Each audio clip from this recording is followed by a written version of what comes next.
This video is sponsored by Squarespace. Squarespace is an all-in-one platform that allows you to make a professional-looking website regardless of your experience. So if you see the number 20 in the back, that's because I recently turned 20 years old. Oh, thank you. Thank you very much. Thank you very much. I did it. Yes. Yes. Let's all celebrate birthdays like it's an accomplishment to just keep living and being useless. Let's get on to the topic at hand.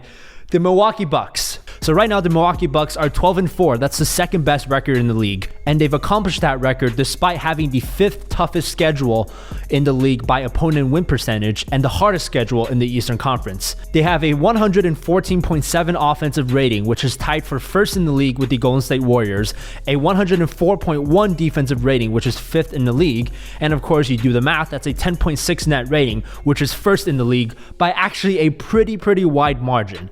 And I think when we talk about why the Bucks are so much better this year, we got to start with coaching. If there was any doubt whatsoever as to how good a coach Mike Budenholzer is, that should be erased immediately. There are two main statistical differences between last year's Bucks and this year's Bucks that jump out of the page. Number one is pace. The Bucks are currently 5th in possessions per game, which is a stark contrast to last year when they were only 20th in pace.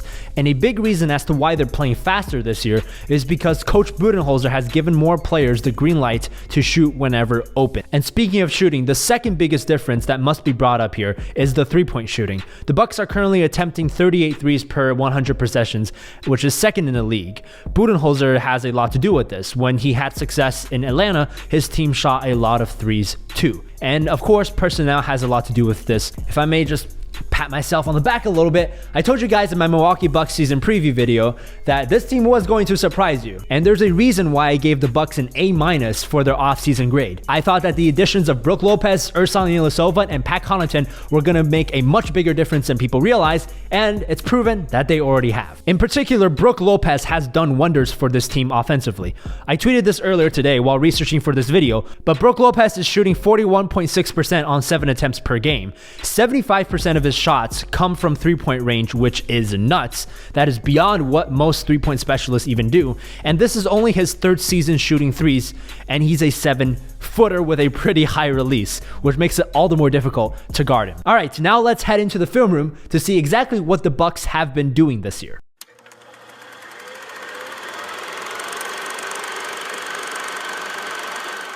So Eric Bledsoe is going to get the screen from Brook Lopez. Brook Lopez basically just slipped the screen, enough for Nikola Jokic to come out and try to trap or maybe try to contain Eric Bledsoe.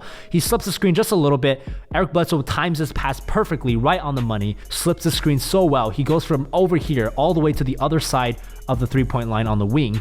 Almost any big man would be too late to contest this shot, and Brook Lopez is just wide open for a three-pointer. This is not a look that the Bucks could have gotten last year. Okay, so this is a play that I think really demonstrates Brook Lopez's importance in terms of floor spacing. So right here, Malcolm Brogdon is going to make a pretty good move and get right by Monte Morris. I'm going to play this in slow motion a little bit. So right here at this very moment, if Gary Harris doesn't come over to help, this is a wide open layup for Malcolm Brogdon. Now, at this point, usually if you're in Malcolm Brogdon's situation, your first look is to the corner because, again, that's usually where the help defense comes from. Nikola Jokic actually understands this, which is why he's moving towards the baseline to potentially cut off this pass from Brogdon to Bledsoe. But because Brook Lopez is on the wing and he's a great three-point shooter, Malcolm Brogdon actually has a second option where he can just shoot it right back out to Brook Lopez for a wide open three, like this. Boom, right there. Brook Lopez actually misses this three-point shot, but again, he's a 41% three-point shooter, and if you get enough looks like that, you're going to make a pretty high percentage of them. Okay, so this is probably my favorite play that I'm going to show you guys in this video. So essentially what happens here is that Giannis is setting a screen for Brook Lopez coming off. Now, this is actually pretty common in the NBA. Like, you know, Philly does this with JJ Redick, Washington does this with Bradley Beal, Phoenix does this with Booker, but very rarely do you see the power forward setting the screen for the center. That's really rare. And if you ever want to know what the difference is between a coach like Budenholzer versus a coach like Scott Brooks, look no further than the fact that Brooks would never even think to run this play for, let's say, Markieff Morris, who I actually think could do something similar to this. But anyway, Giannis is going to set the screen, Brook Lopez is going to catch the ball, and right there at this moment, Jokic has to step up because Brook Lopez right now has a clean look at a 3. But because Jokic has to just take a little bit of a step forward, Brook Lopez can essentially drive right by him and get this dunk. And this is all because of his three-point shooting threat. Okay, so this is another very interesting play where the Bucks are able to generate a lot of good looks from three, because it's not just Brook Lopez. This team as a whole is just generating a lot of good looks from three-point range. So you're right, Giannis right here is going to come set a screen for Eric Bledsoe, and it's a pretty good screen. Millsap has to commit to Bledsoe, which means that Giannis now has to roll to the rim, and Malik Beasley here in the corner has to help out on Giannis. So Eric Bledsoe right here actually makes a fantastic cross-court pass all the way to Chris Middleton for a wide open three-pointer. And Middleton misses the shot, but again, you get enough good looks like that, you're going to end up one of the best offensives in the league. Okay, this is actually a play where I want to demonstrate an instance where the Bucks basically screwed up their offense, or at least they set this up completely the wrong way. So essentially what's going to happen here is that Thon Maker is going to pass to Malcolm Brogdon, and Malcolm Brogdon is going to get a screen from Thon Maker. So Thon Maker actually sets a very good screen onto Monte Morris, who is now trailing the play. So Trey Lyles has to step up to contain Malcolm Brogdon. And now you see the paint is wide open. That's because Malik Beasley here in the corner cannot help off of Tony Snell, who is a very good three-point shooter. And so this looks like it's going to be a very easy score for a Thon Maker. But pay attention to who is on the weak side. Giannis. Now, Giannis is not a good three-point shooter. The guy is shooting like 12% from three or something.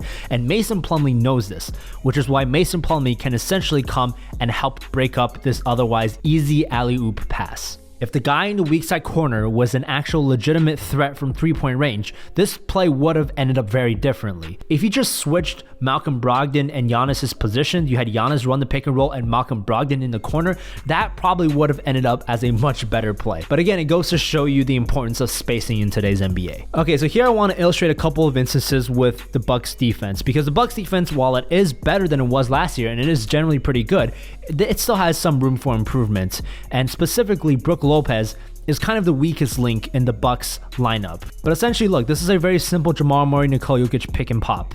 And it's worth noting that throughout this game, at least, the Bucks generally like to sag Brook Lopez, which means that they give up a lot of open mid-range jump shots and easy floaters to Jamal Murray and Gary Harris. It's not the best solution, but it's also probably the best you can do with a big man like Brook Lopez, is sag him on plays like this. But anyways, as you see in this play, Jamal Murray basically gets Brook Lopez to commit a little bit towards the paint. Brook Lopez thinks he's going to sag, but he's already too late, because Nikola Jokic is wide open for a three-point shot. And this is wide open. This contest basically does not matter. So right here, again, basically the same play. Nikola Jokic barely sets a screen on Eric Bledsoe, just enough to get Brook Lopez to help on Jamal Murray. He just has to pick and pop. He gets the ball. And right here, when he starts his shooting motion, Brook Lopez is already too far behind. This is not going to affect Jokic's shots. And it's because of physical limitations. I mean, he basically plays his play well enough, but not enough to bother this shot. And this is, I think, probably the Bucks' most identifiable problem at this point, is that Brook Lopez, given how important he is on offense, is hard to take off the floor in crunch time. But at the same time, he does struggle defensively with guys who can pick and pop, or just big men who are a little bit too quick. And of course, you can't really switch when you have Brook Lopez on your team.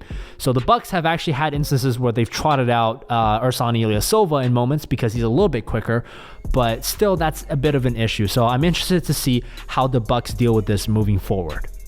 Before you go, I want to tell you about Squarespace, the sponsor of this video. So Squarespace is essentially the all-in-one toolbox or toolkit that you need to build a professional looking website. And it's especially good for people like me who've never learned how to build websites, who don't know any coding, HTML. Squarespace basically takes care of all the complicated and boring stuff that involves making a website and just allows you to design. I've been using Squarespace for over 2 years to build 2 different websites. And the good thing about Squarespace is that they really offer you a lot of options. Like if you want to build a blog, you can have it look exactly like what a blog you see online looks like. Or if you want it to be like an online portfolio, you can have a landing page, you can customize that landing page. So if that sounds interesting to you, you can go to squarespace.com right now and get a free trial. And then when you're ready to launch your website or you want to purchase a domain through Squarespace, you can use my promo code MDJ for 10% off your first purchase.